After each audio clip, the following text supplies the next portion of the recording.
नमस्कार दोस्तों, आप सभी का हमारे YouTube चैनल पर बहुत बहुत स्वागत है। दोस्तों, आज अपन पढ़ेंगे बीकानेर चित्रशैली के बारे में।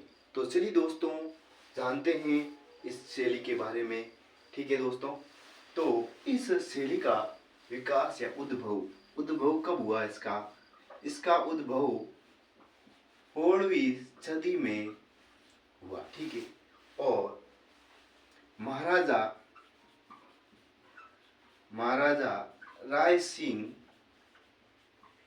के समय में। ठीक है, महाराजा राय सिंह के शासनकाल में इसका उद्भव हुआ। ठीक है दोस्तों, और इस चित्रशैली में दो चित्रों को चित्रित किया गया, जिनका नाम है भागवत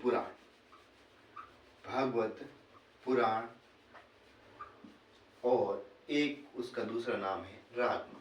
ठीक है दोस्तों, तो रागमाला इन दोनों ग्रंथों का, ठीक है, ये मतलब चित्रित ग्रंथ है। ठीक है दोस्तों, तो इनका चित्रण राय सिंह के शासनकाल में हुआ। ठीक है दोस्तों, अब अपन जानते हैं कि और इसकी क्या विशेषता है। तो ये बीकानेर चित्रशैली है और इसमें किस रंग की प्रचुरता है? तो इसमें सबसे ज्यादा जो रंग यूज हुआ है, कलर यूज हुआ है, वो है पीला। ठीक है, पीला कलर इसमें ज्यादा यूज हुआ। ठीक है, इसकी प्रचुरता है। ठीक है, इस चित्रशैली। और अपन जाने कि और इस चित्रशैली के चित्रकार जो अपन ट्रिक के माध्यम से याद करेंगे। ठीक है दोस्तों, तो कुछ ट्रिक इस प्रकार की है। हसमुख मुनि चंद भर रुक जा, रामलाल के आलीशान बंगले। हसमुख मुनि। ठीक है दोस्तों, इस प्रकार से कुछ ट्रिक है। ठीक है, तो ट्रिक चित्रकार किसकी है? चित्रकार। ठीक है, ये अपन को ट्रिक मतलब क्या है कि आइडिया दे देती है कि ये चित्रकार इस शैली का। लगभग क्वेश्चन इस प्रकार से आता है कि ये चित्रकार किस शैली के है, किशनगढ़ के है, जोधपुर के है, बीकानेर के है या जयपुर शैली के। ठीक है, तो ठीक है, हसमुख मुनि रुक जा, चंद भर रामलाल के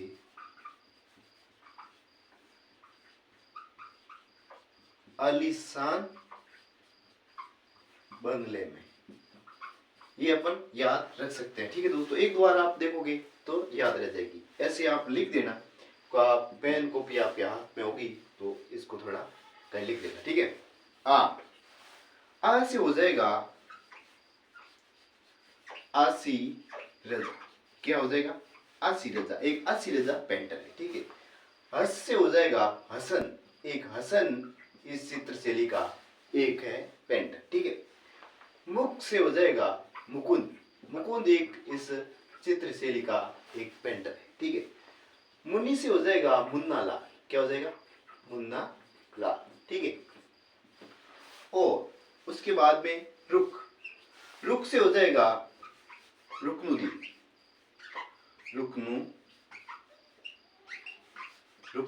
ठीक है, ये हो जाएगा रुकनुद्दीन। जा को छोड़ देना। ठीक है, चंद भर से हो जाएगा चंदूलाल। क्या हो जाएगा? चंदूलाल। ठीक है, और उसके बाद में रामलाल से सीधा रामलाल है। ठीक है, रामलाल। ठीक है, आलीशान से अपन याद रख सकते हैं कि अली रजा।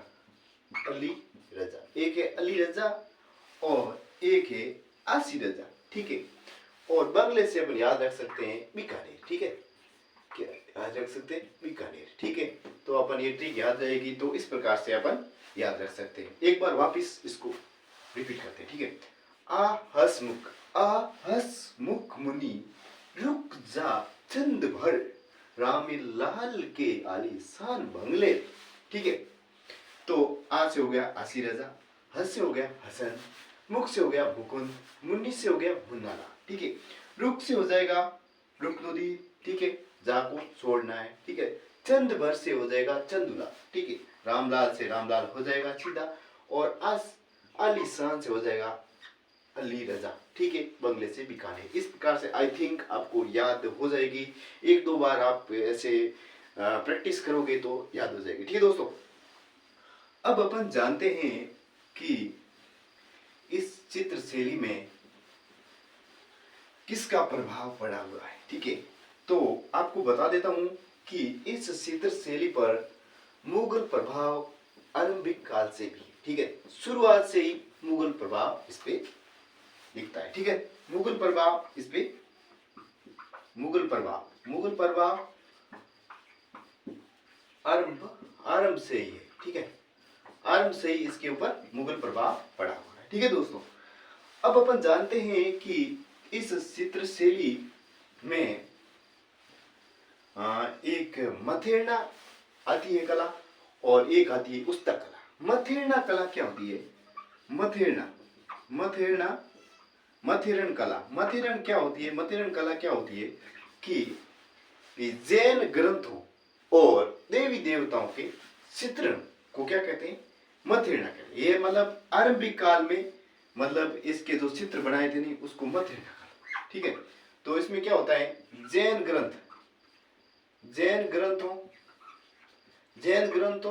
व देवी देवताओं के चित्रण, देवी देवताओं के चित्रण हुए, उसको क्या कहते हैं? मथेरन कला का।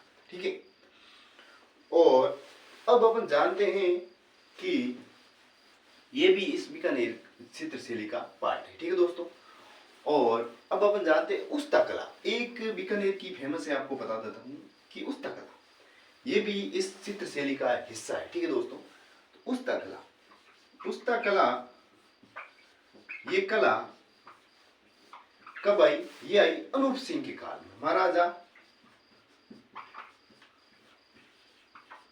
अनूप सिंह के काल में ये चित्र, ये मतलब कला आई। ठीक है, तो अनूप सिंह जी ने क्या किया कि जो वहाँ के लोकल स्थानीय जो चित्रकार थे, उन्होंने उनको क्या किया?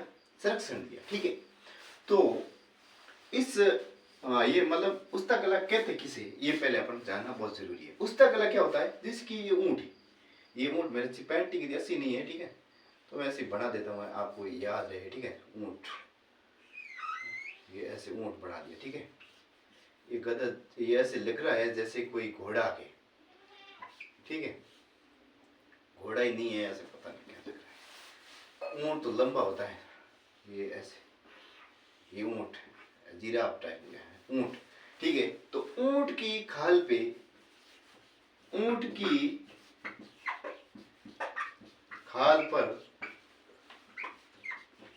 जो चित्रण किया जाता है, ऊँट की खाल पे जो चित्रण किया जाता है, उसको क्या कहते हैं? उस्ता कला। ठीक है, तो उस्ता कला ऊँट की खाल, ये ऊँट ऐसे ही आप याद रखना। ठीक है, तो ऊँट की खाल पर जो चित्रण किया जाता है उसको कहते हैं उस्ता कला। और उस्ता कला में क्या होता है कि जो चित्रकार होते थे वो क्या करते थे? अपन का खुद का नाम लिखते थे। क्या करते थे? खुद का नाम, उसके साथ में क्या? पिता का नाम, और उसके साथ में दिनांक लगाते। किस में लिखते थे? वो किस में लिखते थे? जैसे पेंटिंग बना दी है, ऐसे बना दी। ठीक है, और वो क्या लिखते? किस में लिखते थे? फारसी भाषा। किस में लिखते थे?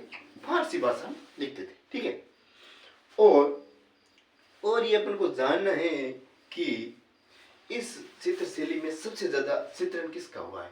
तो इसमें सबसे ज्यादा चित्रण आप देखें तो ऊँट का, अगर किसी चित्र शैली काफी सारी है तो सबसे ज्यादा ऊँट का चित्रण हुआ है, तो सबसे ज्यादा बीकानेर चित्र शैली में हुआ है। तो ऊँट याद रखना। एक इसमें घोड़े का चित्रण ज्यादा हुआ है, ये घोड़ा आप याद रखना, ऐसे घोड़ा। ठीक है, ये घोड़े का चित्रण ज्यादा हुआ है। ठीक है, घोड़े का चित्रण ज्यादा इसमें हुआ है। ठीक है, सर्वाधिक